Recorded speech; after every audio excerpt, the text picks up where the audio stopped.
Привет, друзья, ставьте лайк и обязательно пишите свой комментарий под видео. Поехали! Какие способы существуют для создания движущихся картинок, что за уникальными возможностями обладает каждый из них и почему мультики – это не только для детей? Мультипликация – это создание на экране движущегося изображения. Вернее, иллюзии непрерывного движения. На деле это последовательность статичных кадров. А еще технически сложное и постоянно развивающееся искусство. Так что если кто-то скажет вам, что мультфильмы – это несерьезно, бурно протестуйте и приводите аргументы. Вот краткий ликбез по основным видам движущихся картинок, из которого станет ясно, почему анимация не уступает игровому кино, а в чем-то даже его превосходит. Классическая рисованная мультипликация. Многие в детстве рисовали на полях тетрадных листов фигурки, меняющие позу с каждой страницей. Если быстро пролистать такую тетрадку, будет казаться, что персонаж бежит, а цветок распускается. Схожим образом устроена классическая покадровая анимация. Стандартный формат частоты, с которой меняются картинки, 24 кадра в секунду. И все эти кадры необходимо зарисовать. Раньше это делали вручную. Со временем на помощь пришли специальные программы монтажа, так что теперь от руки рисуются только опорные кадры. Тем не менее, создание покадрового мультипликационного фильма до сих пор кропотливая и непростая работа. Первым вариантом покадровой анимации иногда называют тауматроп, винтажную игрушку в виде диска с рисунками на обеих сторонах.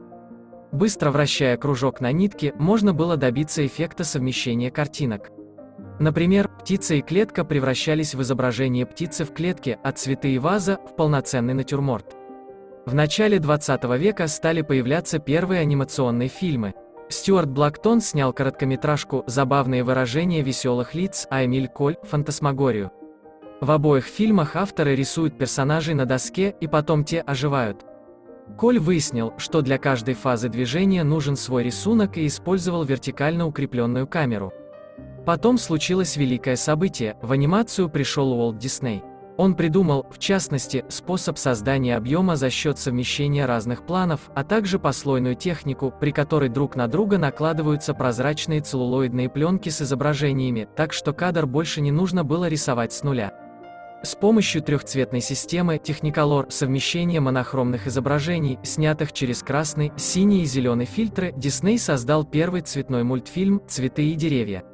Он же снял первый в истории звуковой мультфильм «Пароходик Вилли» с насвистывающим Микки Маусом в главной роли и первый полнометражный анимационный фильм «Белоснежка и 7 гномов», который произвел настоящий фурор. Кукольная мультипликация. Технология стоп-моушен использует сцену-макет, которая служит декорацией, как в театре, и кукольных актеров.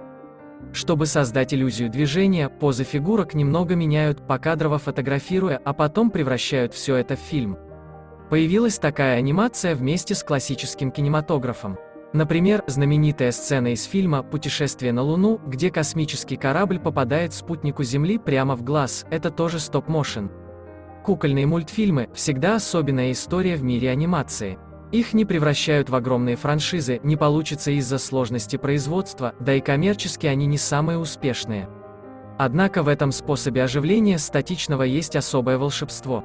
Такие мультфильмы дают возможность создать объем, на который не способна классическая рисованная мультипликация, а также обеспечивают детализацию без необходимости что-то зарисовывать, достаточно просто разместить объекты в кадре.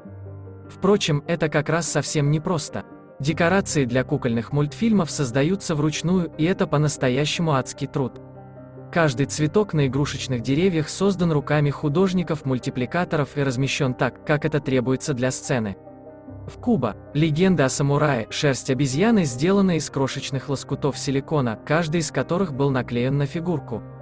Все эти вещи нужно продумать заранее, ведь когда предмет уже создан в материале, нажать «Анда» не получится. Озвучивая кукольную анимацию, каждое движение губ куклы-актера создают отдельно, синхронизируя мимику со звуковой дорожкой. Сегодня многие детали распечатывают на 3D-принтере, и все же это по-прежнему штучная работа. В 60-х годах кукольную анимацию очень любили в СССР за фактурные материалы и уютную камерность.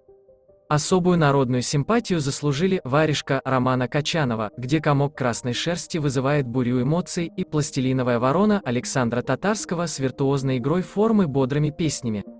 Компьютерная мультипликация. В этом случае движущиеся изображения получают с помощью 3D-анимации, сгенерированной на компьютере. Трехмерные модели объектов двигаются и взаимодействуют так, как этого захотят постановщики. В кино одним из первых использовал компьютерную анимацию Джордж Лукас. Спецэффекты ранних эпизодов «Звездных войн» многие поклонники до сих пор ценят выше, чем графику в современных фильмах. Студия Lucas-ILM также работала над множеством известных киноэпопей с выдающимися эффектами «Индиана Джонс», «Назад в будущее», «Звездный путь», а также над фильмом «Кто подставил кролика Роджера», совмещающим актеров и нарисованных героев. Потом выяснилось, что анимация может не только обслуживать фильмы с актерами, но и создавать собственный мир. Первопроходцами в области компьютерной мультипликации, которые сделали для нее не меньше, чем Disney, для традиционной, стала студия Pixar. На сегодняшний день это самая успешная анимационная студия за всю историю кинематографа. В студии постоянно совершенствуют технологии и ищут новые возможности. Кудрявые волосы на ветру, тонущие в воде предметы, движение облаков, миллионы песинок на пляже.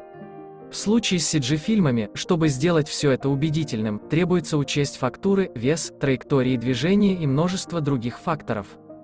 То, что объекты виртуальные, делает их материальные характеристики только важнее. Ведь художники и разработчики хотят, чтобы резиновый мяч пружинил, а ткань развивалась на ветру, как настоящая. Эти методы взяли на вооружение и другие студии, например, Blue Sky Studios, выпустившая «Ледниковый период», и DreamWorks, франшизы «Шрек», «Мадагаскар», «Кунг-фу панда», «Как приручить дракона». Компьютерная анимация дала зрителю глубину картинки, а также возможность бегать вместе с героями и совершать головокружительные полеты. Такие лихие виражи камеры не были возможны в классической анимации, да и в обычном кино. Именно поэтому в 3D-мультфильмах бывает столько гонок и приключений, а сценарии пишутся с расчетом на визуальную составляющую и динамику. Конечно, хорошие мультфильмы привлекают не только за счет технологий. Однако именно широкие возможности анимации позволяют режиссерам не просто передавать переживания, но и затрагивать сложные темы. На этом я с вами прощаюсь. Не забудь подписаться на наш канал. Всем пока!